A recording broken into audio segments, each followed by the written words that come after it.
هەوڵی نومایشیی كۆماری ئیسلامی لە جەریانی ئاگرکەوتنەوە لە دارستانەکانی تورکیە. لە ماوەی ڕۆژانی ڕابردوودا ئاگرکەوتنەوەیەکی بەرین لە دارستانەکانی لێواری دەریای مەدیتەرانەوە و دەریای ئێژە لە تورکیا ڕوویداوە. ئەم ئاگرکەوتنەوانە بوونەتە هۆی چۆڵبوونی ژمارەیەک لە شار و گوندەکانی ئەم وڵاتە. زۆربەی ئەم ئاگرکەوتنەوانە لە پارێزگاکانی ئانتالیا، ئادانا، ئۆسمانیا لە لێواری مەدیتەرانە و پارێزگای موغڵا لە ڕۆژئاوای ئەم وڵاتە لە لێواری دەریای ئێژە ڕوویان داوە. ئاماری کوژراوەکانی ئەم ئاگرکەوتنەوەیە هەتا ئێستا 8 کەس و بریندارەکانی 333 کەس ڕاگەیەنراوە. بە پێی راپۆرتە بڵاوکراوەکان، فڕۆکەکانی ئاگرکوژێنەوەی وڵاتانی رووسیا، کۆماری ئازەربایجان، ئۆکراین و ئێران لە ناوچە دارستاناویەکانی پارێزگاکانی باکووری ئەم وڵاتەدا حوزوریان هەیە. چاپەمەنیەکانی تورکیا وێنەی فڕۆکەیەکی ئیلیۆشین 76 ئاوپاشی ئێرانیان لە پایەگای ئاکساز لە باکووری ڕۆژئاوای ئەم وڵاتە نیشان داوە. بێگومان ڕووداوە سروشتیەکانی وەک بوومەلەرزە و لافا و ئاگرکەوتنەوە و تەلەفاتە ئینسیانیەکەی لە هەر شوێنێکی جیهان ڕوو بدات، قەلبی هەموو ئینسانێکی شەریف وەژان دێنێ. لەم کاتانەدا زۆرجار خەڵک بە پێی ڕۆحیەی مرۆڤدۆستی و دڵسۆزیان بۆ سروشت دەوڵەتەکان دەخەنە ژێر گوشارەوە تا بەو ئیمکاناتەی کە لە ئیختیاریاندایە دەست بدەنە یارمەتیدانی سروشت و خەڵکی زیان دیتوو. بەڵام سەبارەت بەم کردەوەیەی ڕژیمی ئێران دوو پرسیار دێتە گۆڕێ. یەکەم، بۆچی کۆماری ئیسلامی بەو ئیمکاناتە بەرینە نظامیەی کە لە ئیختیاریدایە لە جیات یارمەتیدانی واقعی بۆ کنترۆڵکردنی ئاگری دارستانەکانی تورکیا لە جەرگەی ئەم کارەساتە گەورەیەدا بیر لەوە دەکاتەوە کە کەڵکی نومایشی و تەبلیغی لێوەربگرێ. بە لەبەرچاوگرتنی هاوسایەتی ئێران و تورکیا، کۆماری ئیسلامی زیاترین ئیمکانی بۆ سوکردنی ژان و ئازاری ئەم ڕووداوە بۆ خەڵک و سروشت لە ئیختیاردایە. ناردنی فڕۆکەیەک بە 40 تۆن ئاوەوە بە لەبەرچاوگرتنی بەرینبوونی ئەم ڕووداوە چ دەردێک دەرمان دەکات؟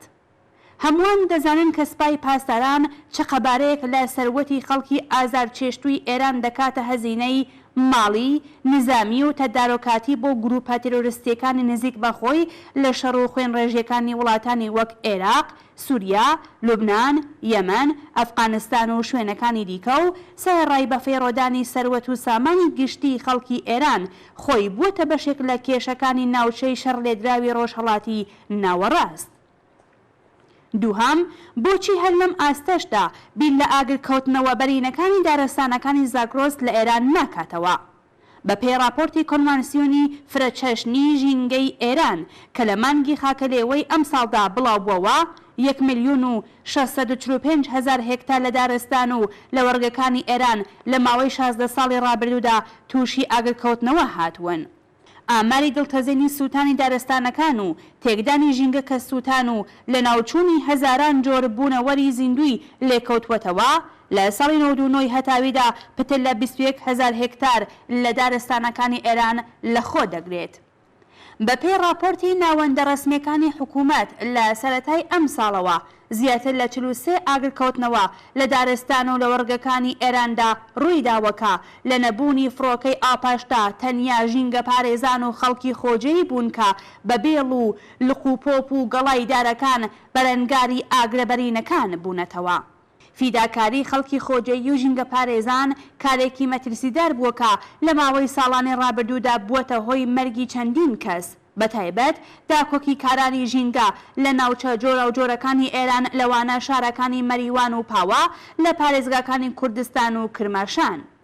کارەساتی دڵتەزێنی سووتانی لە وەرگە و دارستانەکانی ئێران بەتایبەت دارستانەکانی زاگرۆس کە لە باکووری ڕۆژئاوای ئێران لە پارێزگای ئازەربایجانی غەربیەوە دەست پێ دەکات و پاشان ڕۆژئاوای ئێران، پارێزگاکانی کوردستان، کرماشان، ئیلام، چوارمەحاڵ و بەختیاری، خوزستان و لۆڕستان و باشووری ڕۆژئاوای ئێران، پارێزگاکانی کۆهگیلویۆ و بوێر ئەحمەد و فارس تێدەپەڕێنێ داگرتووە.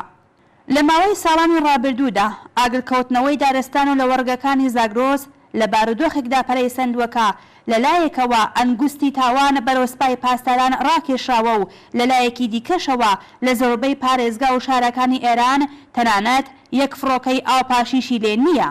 لە ئاوا بارودۆخێکدا هەواڵی ئەوە دەبیستین کە فڕۆکەیەکی ئاوپاشی ئێران بە 40 تۆن ئاوەوە لە کردەوەیەکی نومایشیدا بۆ خامۆشکردنی ئاگری دارستانەکانی تورکیا کە لە چەند ڕۆژ لەمەوبەرەوە لە ئاگردا دەسووتێن ڕەوانەی ئەم ناوچەیە کراوە.